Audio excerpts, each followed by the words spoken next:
Welcome to Fitness Casual. We help you ditch diets and build habits no matter how busy you are.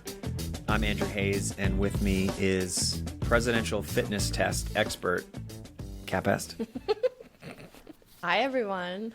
My favorite. We are not going to talk about the presidential fitness test today, but we can't not at least mention it as it was the primary measure of fitness for everyone's childhood. Don't even get us started. Kat, what was your least favorite test on the presidential fitness test? The mile. I think I got myself out of the mile at least like 3 times. Not sure how, but I was crafty getting out of gym class in general. But yeah, I absolutely hated the mile, which is so funny because right now, like, I could go run a mile, no problem. It would maybe be annoying, but it's like, what is it about being a teenager in front of everyone at school running that mile is just so horrible. Yeah. Ugh. I was not a fan of the sit-ups. I also thought it was so funny that you had to have someone hold your feet. But we talked about in prepping for this episode too, Kat, how the pull-up, first of all, is just it's a very difficult thing to accomplish for anyone at any age. But the fact that you're putting that pressure on children, in particular women, who generally speaking have lower upper body strength than men, like, that is a crazy thing. So apologies to every female teenager everywhere who had to be judged on their lack of pull-ups. That was crazy. I also feel like we had a rope test where you actually had to like climb a rope to like the top. Did you guys have those in your gym class? I think so, yeah, but I definitely wasn't good at that either. So dangerous. Why were kids allowed to just climb to the very top of the gym ceiling? Like, that's crazy. So crazy. We got to bring back more scooters and less rope climbing. The scooters were great. Have you ever had scooters in your gym class with the 4 wheels? Those things were fun. Scooters crushed. I have like trauma from gym class. The kickball, dodgeball. It was all so bad. Yes. But now I would love to play all those games. Isn't that crazy? Like, right now I'd be like, take me to gym class. I'd crush. It's funny. It's funny how that happens. Amazing. Yeah. Well, today we're going to help make sense of defining fitness, defining being in shape, however you want to phrase it. And of course, there are a million ways to define it. And the way we define it is not going to be the way the next person defines it. But we generally know our audience, very busy people, very busy parents, people who have a lot of other priorities in life, but also want to be in good shape, feel good, and maybe improve their health as well. And so we've distilled what we believe are 5 areas that you can focus on. Of course, this is a rabbit hole, but we want to make it simple for you. So in 30 minutes or less, we can give you the 5 areas that you can continue to focus on in your journey. Anything to add to that, Kat? Sounds good. Yeah, sounds good. And just know these things are like, it's kind of our opinion combined with what we see with everyone we work with. And at least one of these is going to be something that resonates with you. And I think they're things that people don't traditionally think about when it comes to thinking you're in shape. I think we just think, do I go to the gym? Do I not go to the gym? And that's like how we gauge being fit. Right. Or do you look good with your shirt off? Right. So true. I know a lot of people who are shredded and they are weak and in pain and can't do much. So yeah, how you look is not the most important. That's right. Abs are overrated.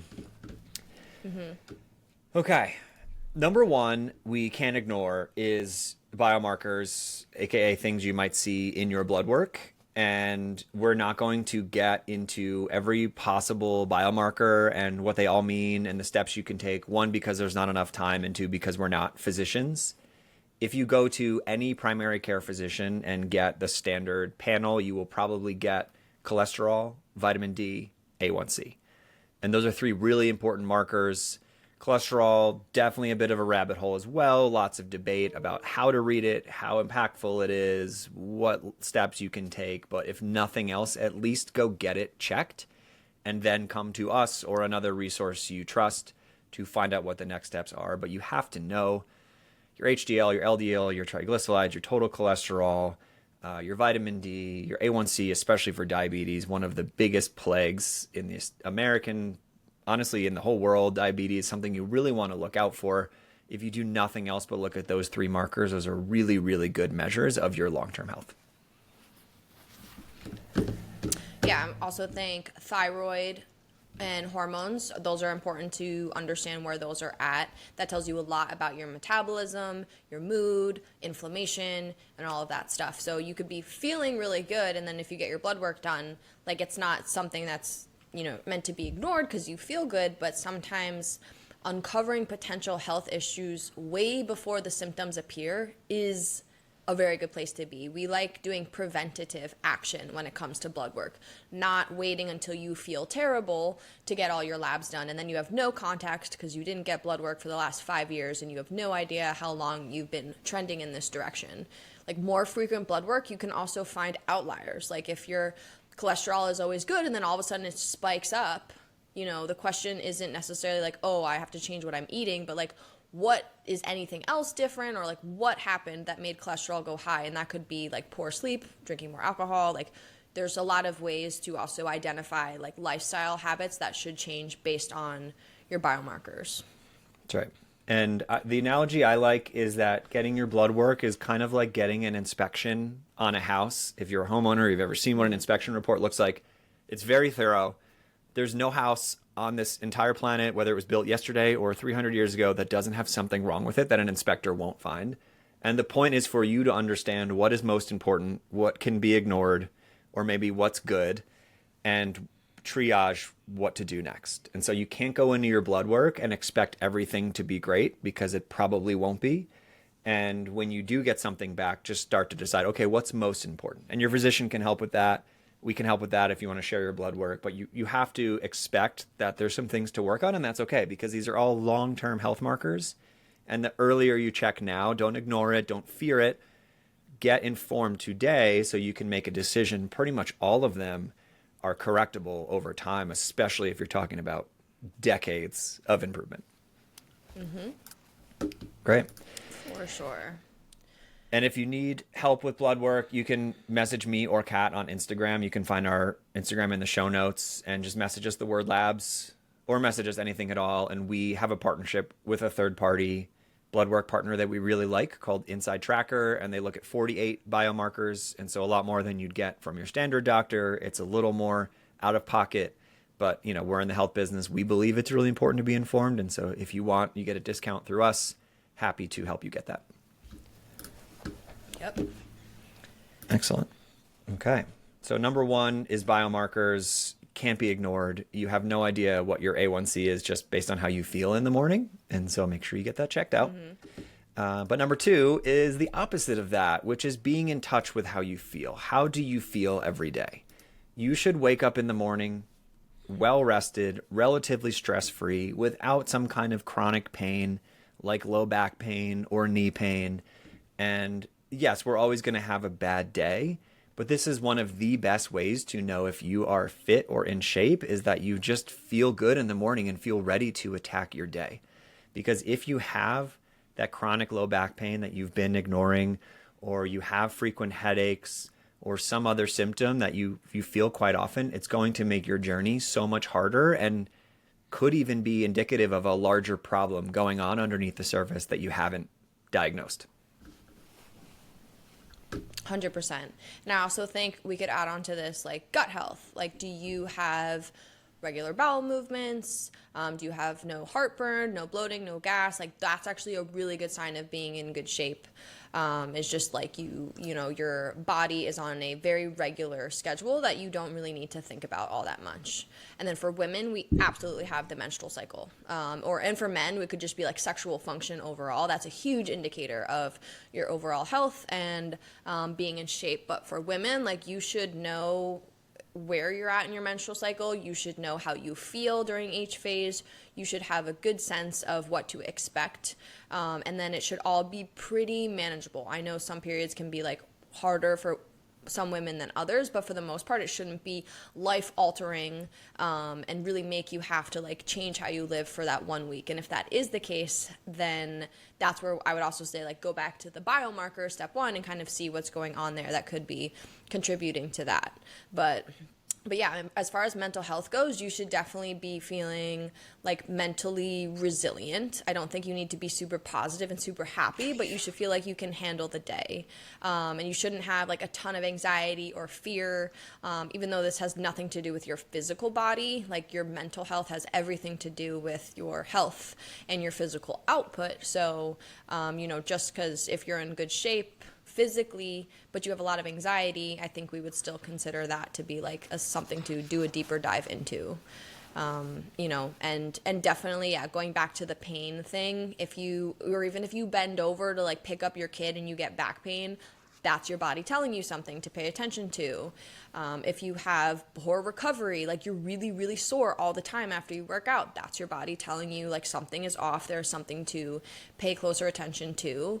Those are all areas your body gives you feedback, and you need to know how to interpret that something is off compared to your baseline. And if your baseline is just feeling pretty bad, then it might just take a small tweak to feel good, and then that will also reinforce the positive habit change as well. And if you haven't listened to our popular pills episode from a few weeks ago, go do that. We cover NSAIDs, ibuprofen, things like that pretty early on in the episode. And in addition to the long-term health effects of those that we covered, like ulcers and tissue damage, one of the other reasons we don't encourage regular use of those is for this reason. For number two, because you are masking symptoms that you really should be trying to solve. Frequent headaches, chronic pain, things of that nature should be ideally treated at the root cause. And the more you just pop a pill in the morning because your head hurts, it could get worse, or you're just prolonging an issue that really should be addressed to make you optimally fit. And the goal is to feel good, right? That's why we all do this. It's like no one wants to be in a casket in a six-pack. Like that's not the point. The point is to be healthy. Mm-hmm. And there are so many people who, like we said at the beginning, look good with their shirt off and they're miserable. And that's not fitness, not even close. And we have a lot of people come into our program that way too. They have good intentions. They're like, I work out 7 days a week and I do 5 spin classes and 2 Zumbas, but I'm always tired. And it's like, that's not fitness. If anything, dial it back so you feel better. And so don't overlook just simply being in touch with your body and feeling good physically. Mm-hmm. 100%. All right. So number 1 is biomarkers. Number 2 is how you feel, especially in the morning, but really all day. If you start to feel that later in the day too from sitting at a desk or something, that's another thing to be aware of, your ergonomics, your posture.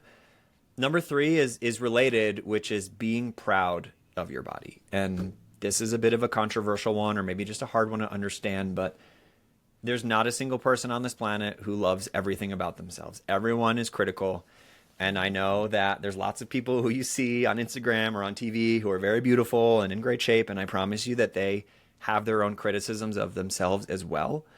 And a secret of people who are in shape is that they are proud of what their body is able to do today because it was better than what their body was able to do yesterday. So it doesn't matter what you weigh. It doesn't matter how much you lift. It matters that you are on a journey and you are congratulating yourself along the way. And this is how you build self-confidence. It's how you build self-worth. And it's how you continue to push yourself because you know that there is never really a destination. And yes, it's okay to have a weight goal or strength goal or want to look better for the summer than you look today in the winter. Those are all totally fine. But you can't only focus on the end result. In fact, that's a mistake that we see too often. I love this one so much. This is actually like my favorite one because I never thought about this until like you had mentioned it here. But the only time I really was able to have a better relationship with how I look was when I started seeing what my body could do in the gym as far as getting strong, but especially when it comes to martial arts. Like, I don't care how I look, but if I can do jujitsu well and get better and, be faster or stronger, whatever, like, I'm really happy. So why would I ruin that by then being like, well, I don't look, whatever. Like, you have to find other ways that your body is working for you. And that's another reason, like, I love fitness for women because you can now be focused on getting strong. And, like, once you actually legitimately start getting stronger, it's a high like nothing else. Hitting PRs, like, you have something to be proud of. It's really exciting. And that's a good place for, women to get into the mindset of. It's like, not necessarily about what you look, but what you can do. And, you know, I'll say for myself, like, I don't ever have a day my entire life where I've looked at myself and been like, love it. Here I Right. am. Like, Right. I'm not that type of person. And I know that about myself. Like, sure, there are good days and bad days, but that's just not realistic for anyone to feel. So if that's your goal, is to like look in the mirror and be like, oh, I love my body so much, that might not happen. But if you think about all the things you can do and how you're healthy and like all of this stuff that your body does for you, you definitely can feel proud of yourself. And like, I would say I'm very proud of my body from those perspectives. And that's such a good place to be in. And you have to get the unrealistic societal standards of body image like out of your head entirely. Yep. And even in the fitness world, they do this the worst, is like people who have low body fat, especially for women, like super low body fat, are usually like the most unhappy. And just because they look that way doesn't mean they're happy at all or they're even proud of themselves. They usually have like deep insecurities. They revolve their entire life around looking that way. You know, they're the ones who bring food scales out to restaurants if they even go to them. So just know, like, those people who are like the peak of like being in shape of what we all think, they're usually like the most unhappy and doing very, very disordered things to appear that way, and then post pictures of themselves online and sell you a product because you're a sucker who thinks if you buy it, you know, you're going to start to look like them when they know they're doing really unhealthy stuff behind the scenes. So you also have to get very realistic about who are your role models.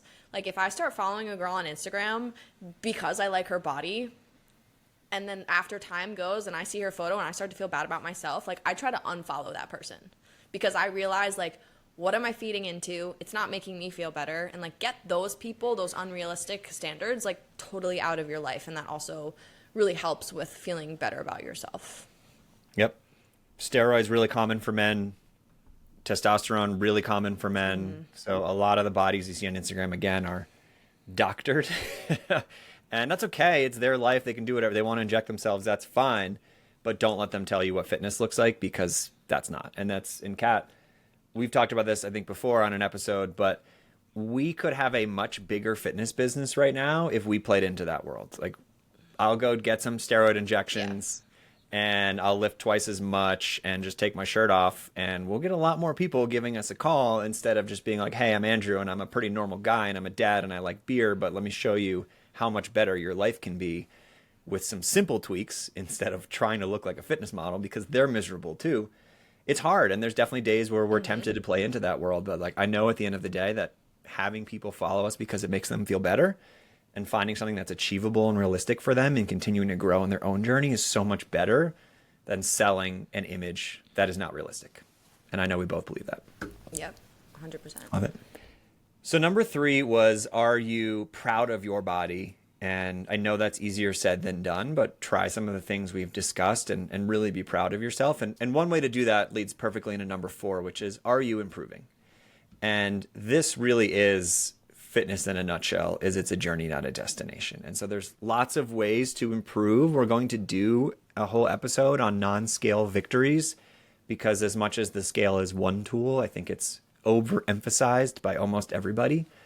And so constantly improving will show you that your body is amazing and you will be proud of your body. And everyone is always going to be looking to improve in strength, in aesthetics, in weight, in fat, and all of those things. And you want to be careful because you don't want to get too obsessed with any one metric. I've seen a lot of people do one of those body scans and they're like, oh, I'm at 18% body fat, which is already, by the way, pretty low because you want body fat. And they'll be like, I want to get down to 14. And it's like, well, is that really the best thing for you to be improving? Or could you be improving your strength or how good you feel in the morning or your patience or your mental health? There's lots of things to improve besides just a very specific number. So we can go into a few of them. But Kat, what would you add to this? I just think when it comes to improving, we need to have things to improve on. And you don't know you're improving if you also don't track or like keep a target in a specific area. But things that are like worth celebrating is an extra push-up or like doing cardio for an extra 10 minutes. Lifting 10 pounds heavier on your squat. Like, those are things that show you're improving, your body is growing and changing, and those are things to be very happy about. So you do need to have like things to keep track of to know if you're improving or not. And if you're not, like you're never writing down your workouts or anything, like you also won't know that you're improving. So create Right. an environment for you to actually know if you are improving or not. And one thing I do want to mention is plateauing, because I think a lot of people think they're at a plateau when they're not. They're just not actually keeping track enough of their targets. And a true plateau is pretty hard to get to because it means you're doing the same thing for about like 2 to 4 weeks, like eating exactly the same, working out exactly the same, and you're not getting the same result. Usually most people will tweak something that causes some sort of change. But you know, one thing, if you do think you're someone who plateaus easily, then you need to create like more areas for you to find improvements or just keep better track of it. Because I bet there are a lot of little ways. That's right. And even just trying something new counts as improving. Go if you've never done a Pilates reformer class, go try it. If you've never been kayaking, go try it. These are ways to challenge yourself. You might find a new sport that you love. I've talked about my golf journey enough, and so I won't revisit that, but that was a sport that I just ignored for 35 plus years because I thought it was stupid, and now it's one of my favorite hobbies, and I love that I'm constantly improving on it, and that absolutely counts as fitness and just helps my overall journey. And so strength, of course, any type of resistance is good. Keep track of your push-ups, keep track of how much weight you're lifting, keep track of your pace if you're running. Don't get obsessed with any one particular number. And then same with your diet. There's always things to improve. Nobody eats perfect, not even Kat. Your fiber, your micronutrients, your electrolyte balance. If you are at a healthy weight and you feel good in the morning, then what else can you do to feel even better? Feel free to message us with that. There's always ways to improve. And like Kat said in her episode of her 5 lessons, if you're not growing, you're decaying. And so don't get too complacent. It's okay to love yourself. It's okay to find balance. But fitness really is about trying to find something new at the end of the day to just get a little bit better at. 1% better. All right. And if you're not, then it's an opportunity to grow and change something. So if you're not improving, now you can find an area. That's right. Run a race. You sign up for a race, push yourself to do that, something different. I'm sure you have a friend who's into some activity that you are not. Go along with them. That'll push you outside your comfort zone very quickly. I was invited to do a triathlon. I did chicken out, maybe next year. But that's a good example of something like as proud as I am of the journey I've been on, I'm very scared of swimming, especially in open water. So maybe one day. I should put that on my list. Yeah, right. You'll do it. Exactly. I see that. Okay. And number 5, this one's a little more actionable, is just minimum fitness tests. So imagine the presidential fitness test kind of revamped for 2025. I'm happy to see that the military has revamped their fitness test. They've gotten rid of sit-ups. They've moved to a lot more weight training, compound training, planks, things of that nature that are much more functional. We are going to take there's a lot of ways to define this. We are going to take ours from a guy named Dr. Andy Galpin. He's one of the leading researchers in terms of fitness and really studying it in a clinical setting and in gyms and things like that. And he did, I think it was like a 10-hour 3-part series with Huberman on Huberman Lab. And so we both listened to it. We nerded out on it. We're not going to obviously get into all 10 hours of it. And he had 9 different areas. He had muscle hypertrophy, muscle endurance, force, speed. I mean, it's a lot. I don't think all of that really matters to all of you listening today because we're just talking about, again, getting 1% better and living a life of balance. And so we've distilled it to about 5 things that we think are most relevant for you all. The first 4 are just the 4 most functional compound movements. We'll get into them, but it's hinge, squat, push, and pull. And then the 5th one, believe it or not, is grip strength, which is actually one of the best measures of fitness, especially as we age. And so we'll kind of break down all of them. Number 1 is the hinge. And the hinge is just a deadlift. And if you're not familiar with the deadlift, hinging at the waist and picking something up off the floor. Notice how I said hinge many times. I did not say bend, round your back, and pick something up off the floor, which is what a lot of people do. And that's okay. It's common, but it's not okay to do that long term. So you should be able to send your butt back and engage your glutes and your hamstrings and pick something up off the floor without pain. Ideally, something that weighs quite a bit, like 50 plus pounds. I'm a pretty slender guy and I can deadlift 200 pounds pretty easily. It's not a flex. I'm just trying to give an example of like how strong your lower body is. There are people who deadlift 500-600 pounds, like with relative ease. And so if you can only lift 1 pound today, that's okay. Go back to, step 3, step 4, love yourself, start to improve.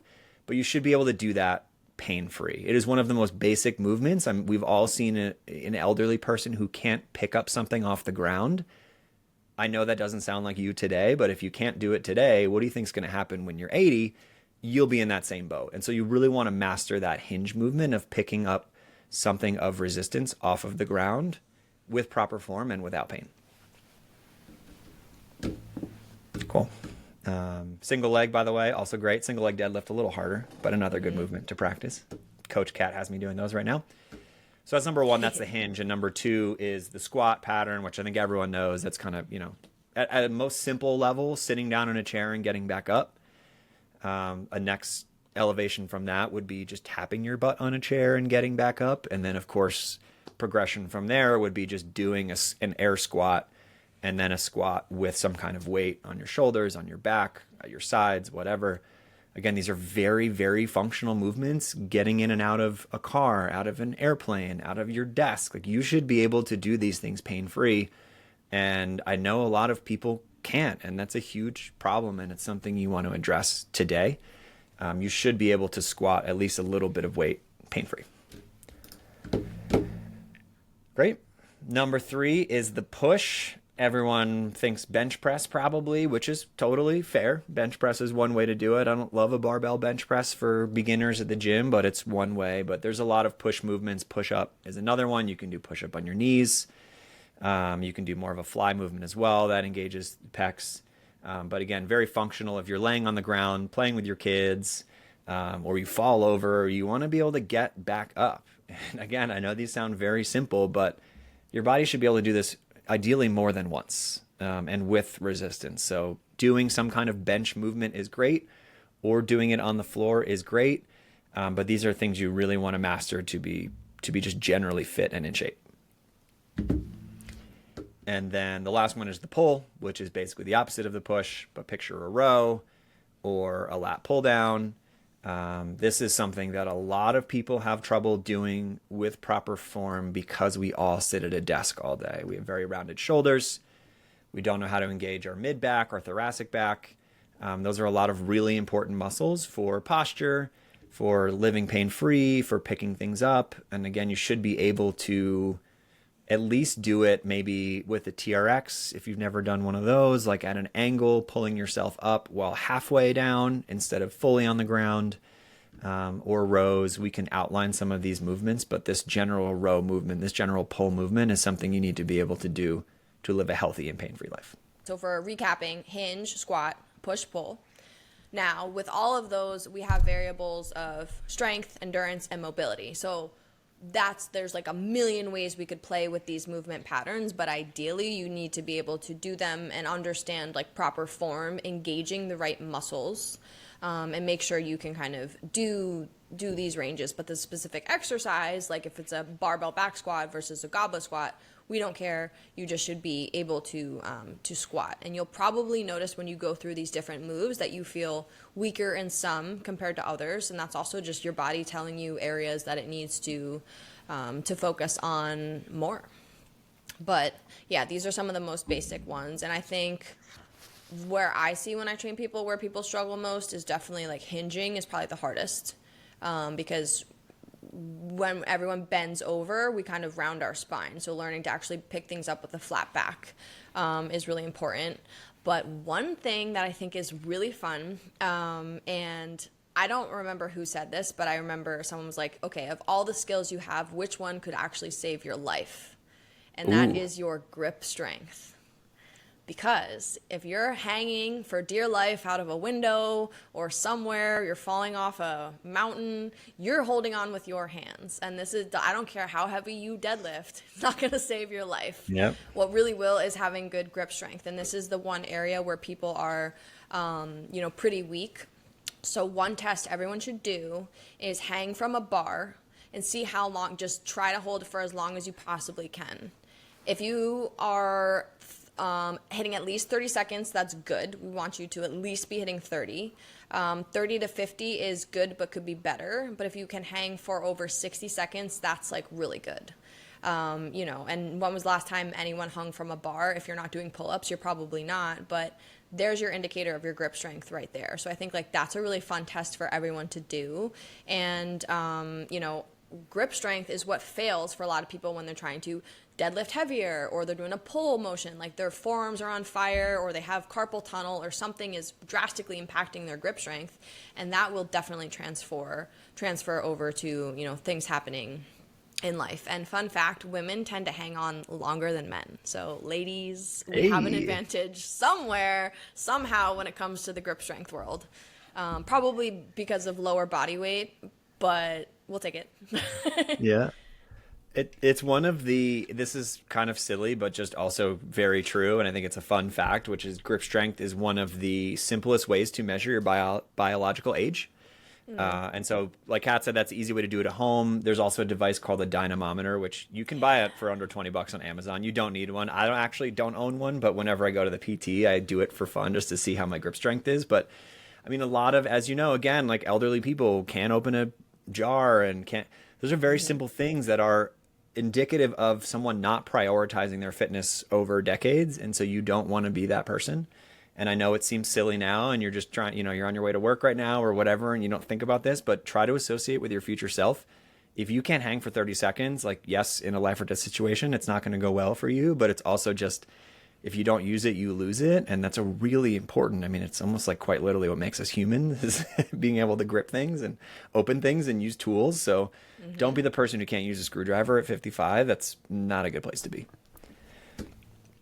One other point, by the way, which is you really should be able to do all 5 of these. And again, just to recap, your hinge, your squat, your push, your pull, and then also be able to grip things. If you're trying to deadlift 500 pounds and you want to use grip assistance or something that's different, but being able to, hang is one thing. But I see a lot of people, especially people who train for aesthetics, who really only focus on a couple. And I've seen a lot of guys at the gym who have massive barrel chests, but they're super hunched over. They probably don't even know where their mid back is. Like, it's not a good place to be. It's really cool that they can bench 300 pounds. Good for them. But they have terrible posture, and that's not a good long-term situation for them. And then we also have a lot of people who ignore a full pattern because of chronic pain. And that's a tough place to be, but it's important to address it. I think most doctors now have come around on the idea of like, you shouldn't avoid movements for the rest of your life. No PT, of course, would ever say that. They want you to move.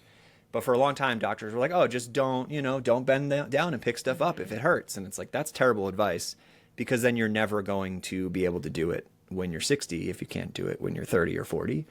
And so we have a lot of people in our program come in and they're like, I can't squat, my knees hurt. That's definitely factually true, but also we shouldn't say we can't squat ever again. It's something we're going to fix. And maybe there are specific movements that you can't do, but generally speaking, that pattern is natural to your life. And you want to figure out how to do it. So if you are in so much pain or so inflexible that you can't do one of the 4 or 5 things that we've outlined, it's important to prioritize that for sure. Absolutely. And I would say one other fun one, if you stand with your back up against a wall and you reach your arms overhead and then try to put the back of your hands on the wall, if you can't do that, that means you have like really stiff lats, like no upper body mobility. And that's an area where a lot of people lack, because when are you putting weight overhead? That's a big one. A lot of people lose their shoulder mobility and flexibility. That trickles down into neck pain, back pain, all sorts of issues. So, upper body mobility is a really good area to focus on as well. But yeah, pay attention to ranges that you just can't get into. If you're in the shower and all of a sudden you can't scrub your back or something, like that's your body saying like, listen up, like we can't do this anymore. So, that's good feedback to pay attention to. And there's nothing wrong with having those. It's super common. It's why we're doing this episode. I've also been there. I have my physical therapist on speed dial. I also have Coach Kat on speed dial. These are things you're always going to work through. It's just important to not ignore them. They can compound or at least won't ever get better. Probably they don't just go away. So it's important to prioritize this to live a healthy life. A lot of PTs now actually do free assessments, which is how they drum up business, which is totally fine. Like if you go in, they'll probably give you a free 15, 20 minutes and show you all of the things that you can't do that you should physically be able to do. We actually have a version of that test as well in our program. So if you do feel like you're not sure where to focus, just send one of us a note or call your local PT and they will happily help you. I can recap everything we just talked about, but Kat, anything else you want to add for people who are trying to measure their own fitness and be optimally healthy? No, I think that's great. I think like this is like we could get into a million things. There's a million jump tests and running tests and like anything you want to know, like you could find a test for it. So like definitely look into that if you're curious. There are so many and they're kind of fun to do. I would say like if you're really curious, you should test yourself maybe 2 times a year in certain areas and see where you're at. But you don't need to like be doing these things all the time. Like your regular workouts should also be giving you feedback on where you're at. But definitely like I'm thinking about my grip strength right now. I'm like, I have no idea and I want to know. So just be curious too. Let's get a dynamometer. We'll have a grip off, see how it goes. Okay. Just to recap, it's so important to get blood work. Honestly, every 6 months if you can afford it, or every year so you can see progress over time. The ones you'll always get is cholesterol, vitamin D, A1C, maybe a couple others. And if you want to do a larger test, you can probably look at thyroid, free testosterone, other hormone measures, APOB, which can look at heart health. There's a lot of other biomarkers too. And again, just have your expectations tempered that it's not going to be perfect, and don't freak out just because your cholesterol is in an unhealthy range. You're ahead of 99% of people by looking at it today instead of waiting until you have a heart attack or a stroke or whatever. So good for you for being on top of it. Number 2 is how you feel every day is a really good indicator of, are you fit? Are you waking up pain-free? Are you in a decent mood? Do you have motivation to try new things, to feel adventurous, to move throughout your day? Do you have energy left at the end of the day? Can you sit at your desk all day without being in pain? These are all your body telling you how you're doing. And so make sure you listen to your body. If a day goes by or something because you're really busy, that's okay. But if weeks, months, years are going by and you're ignoring these, that's a problem. Let's address that. Number 3 is, are you proud of your body? And I promise you, this is a secret of all of the people who are in shape, is that they have goals too, but they're really happy with the progress they've made, and they know they're on a journey and there is no destination. And so please try to love yourself. As ethereal or like woo-woo as that sounds, it is really one of the best measures of fitness, is just loving yourself and being proud of what you have. Our bodies are pretty awesome. Number 4 is, are you improving? If you're not growing, you're decaying. So let's always try something new. Does it have to be every single day you get up and run harder than you did the day before? No, of course not. I think within reason, but generally speaking, in a month or every several months, are you trying something new? Are you seeing progression in strength? Are you pushing yourself a little bit? These are good ways to continue to be fit, because if you're always growing, then you really are never decaying. And that's how people who are 70, 80, 90 years old are in great shape, is because they've just been slowly improving over time. Some people do crazy transformations at 80 years old, but it's a lot harder. So now's the time to start. And then number 5 is, there are minimum fitness tests. Again, we could talk about this all day. There's 1,000 ways to define it. But if you just want to live a functional, pain-free life and look good in the process, which is totally fine, your hinge, your squat, your push, your pull, and your grip strength are 5 areas to really focus on that you can improve and will lead to a better life. And if you have specific questions on that, you can message us as well. All right. Go assess your fitness, everybody. Yeah, don't let this just, go into the back burner and never think about it again. I hope tomorrow, if you have some minor pain or you have some goals, you sit and think about what you want, write your goals down, set a plan. If you don't have a plan, you can message me on Instagram at AndrewHayesLife. You can follow Kat at CatBestWellness, and you can see lots of other amazing people on a journey themselves, always improving their fitness and loving themselves in the process in our Alta Life community. You can click the link in the show notes to join our Alta Life community on WhatsApp. And stay fit, everybody. We'll see you for the next one. Bye, guys.